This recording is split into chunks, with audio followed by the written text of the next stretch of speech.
باقی سیٹیں ہماری تھیں. یہ سیٹیں خالی بھی رکھی جا سکتی تھی، لیکن ہم پہلی مرتبہ ایسا ہوا ہے کہ پولیٹیکل پارٹیز کو ان کی جیتی ہوئی سیٹوں سے یا برائے نام جیتی ہوئی سیٹوں سے زیادہ سیٹیں ملی ہے اس مرتبہ. اب ہم نے الیکشن کمیشن کو ایک درخواست دی، اور وہ درخواست ہم نے اپریل 2024 کو دی تھی.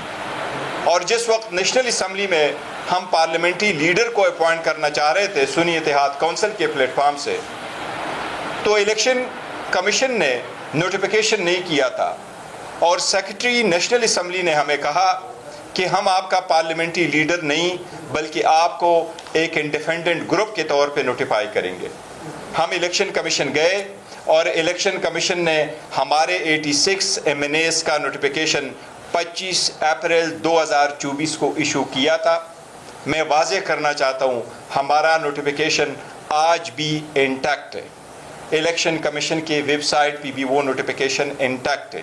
کسی کے دل میں، کسی کی ویو میں یہ ابہام نہ رہے کہ کل کے فیصلے کے بعد پاکستان تحریک انصاف کے وہ کینڈیڈیٹ جو آزاد تھے وہ آج بھی آزاد ہے. نہیں، وہ سارے کینڈیڈیٹ سنی اتحاد کونسل میں تھے، ہیں اور اسی کے اندر رہیں گے، کیونکہ یہ ہم نے 63A کے مطابق یہ نوٹیفیکیشن کے لیے درخواست دی تھی، اور ہماری سنی اتحاد council as a parliamentary party intact ہے.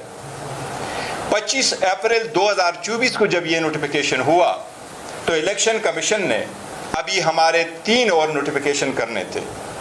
KP کے اسمبلی کے نوٹیفیکیشن، پنجاب اسمبلی کے MPA کے لیے نوٹیفیکیشن، سندھ اسمبلی کے MPA کے لیے نوٹیفیکیشن جنہوں نے سنی اتحاد کو شامل کیے ہوئے تھے ان کا نوٹیفیکیشن کرنا تھا.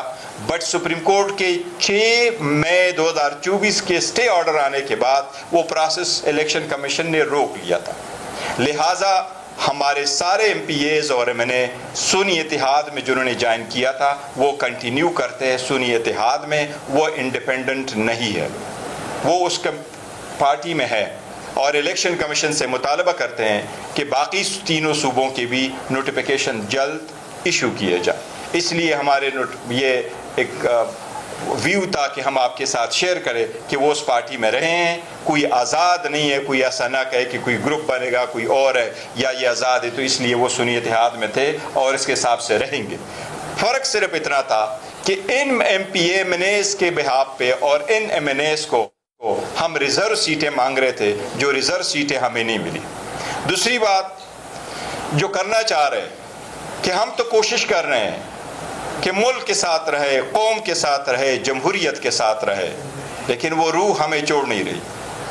عدلیہ سے ہمیں مایوسی ہوئی ہے. خان صاحب نے انصاف کے نام پہ یہ تحریک شروع کی ہے، 27 سال سے اس کے لیے کوشش کی. جب خان صاحب نے اس کی بنیاد ڈالی تو رول آف لا اور جوڈیشری کارکردگی میں پاکستان 90 نمبر پہ تھا. آج پاکستان 129 نمبر پہ ہے. اس کا مطلب یہ ہے کہ انصاف کا حصول آج جتنا مشکل ہے 1996 میں اتنا مشکل نہیں تھا. افسوس کے ساتھ کہنا پڑتا ہے جب دنیا نے ہر فیلڈ میں ترقی کی، بدقسمتی کے ساتھ پاکستان کے عدلیہ جوڈیشری میں کوئی پروگرس نہیں آ سکا. لوگوں کو بروقت اور انصاف ہوتا ہوا کیا نا انصافی لوگوں کو ملی. اس پہ بہت افسوس ہو رہا ہے، لیکن سٹرگل کنٹینیو کریں گے. اور اس کی زندہ مثال یہ ہے کہ اب ہمارے پارلیمنٹری لیڈرز بھی سمیت ہمارے کیسز چل رہے ہیں، جس میں ہمارے leader of the opposition in the senate Shibli Faraz صاحب بھی ایکیوزڈ ہے، جس میں عمر ایوب خان صاحب leader of the opposition in the national assembly بھی ایکیوزڈ ہے. جج صاحب ٹائم نہیں دے رہے، جج صاحب کیسز چلا رہے 9 بجے تک چلا رہے. میں کہہ رہا ہوں پاکستان تحریک انصاف کے خلاف میں، پاکستان تحریک انصاف کے ساتھ بغض میں اتنے حد نہ کراس کرے. میری سب سے درخواست ہے، یہ ملک اور قوم کے فائدے کے لیے نہیں ہے، یہ جمہوریت کے فائدے کے لیے نہیں ہے. اپنے لوگوں کے ساتھ ایسے ناانصافی کرنے کے غلط نتائج اثر ہوتے ہیں. یہ ملک اور قوم پہ اثر انداز نہ ہو. مہربانی کرے، ہماری چیف جسٹس سے التماس ہے کہ آپ انصاف ہوتا ہوا نظر کرنے کے لیے تو کریں.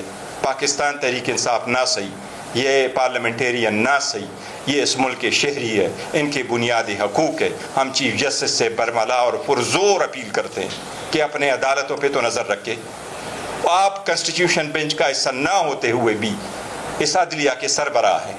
ہم لاہور ہائی کورٹ کی چیف جسٹس سے مطالبہ کرتے، پرزور مطالبہ کرتے کہ آپ آئینی بینچ نہ ہونے کے باوجود بھی اس عدلیہ کے آرٹیکل 203 سپرویژن آپ کا فرض ہے، اس عدالت کے احکامات منوانا بھی آپ کا فرض ہے، لیکن ان کو آئین اور قانون کے مطابق عدلیہ کے لیے قانون کے مروجہ اصولوں کے مطابق انصاف کی فراہمی آپ کی آئینی ذمہ داری ہے۔ میں آپ سے بھی درخواست ہے کہ براہ مہربانی لوور کورٹس کو ہدایات ایشو کی جائے، ڈائریکشن ایشو کی جائے، ہمیں آپ ڈسکریمنیٹ نہ کریں۔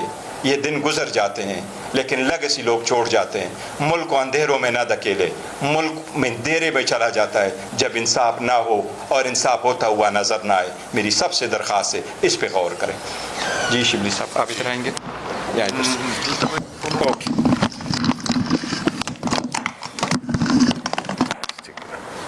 بسم اللہ الرحمن